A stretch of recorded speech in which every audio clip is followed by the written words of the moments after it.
When I was younger, I was a bit on the heavier side, and it was hard.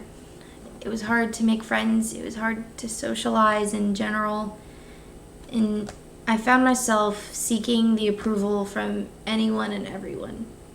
I would seek it through acts of giving and seeking the happiness of others, and I found myself so drained. I did everything for others in search of their affection and approval.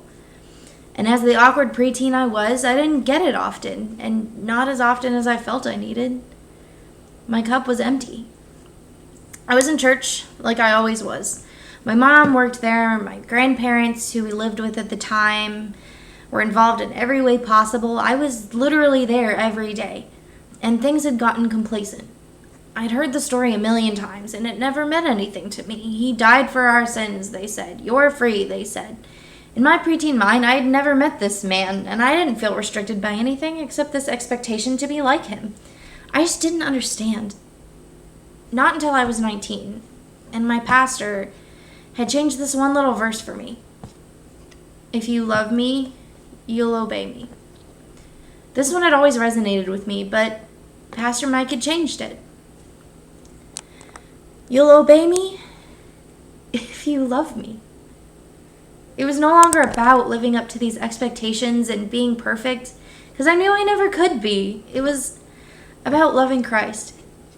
All he wants is a relationship with us. And I hadn't seen that before.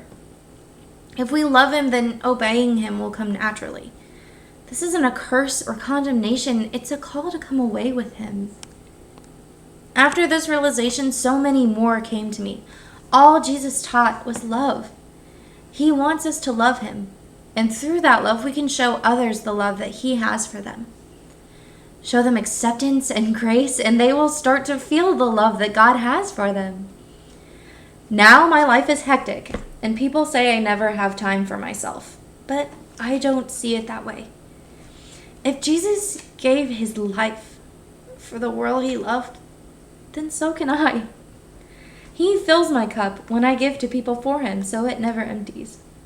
I'm no longer giving out of need of validation. I'm giving so that people can feel the love he has for them, and because he promises to refill my cup. For this is what the Lord, the God of Israel, says. There will always be flour and olive oil left in your containers until the time when the Lord sends rain and the crops grow again. Kings 17:14. I accepted him because it's where I belong. He had been chasing me since the day of my birth, just as he's chasing after you. It's our job as followers of Christ to seek after and love the lost until they're ready to come home. I'm so sorry that we, as his followers, are failing miserably, simply because we're too busy being worried about acting like him that we forget to seek and love him first. If someone is spiteful or reproachful in his name, then they do not yet know my God, because he is love, and he wants you.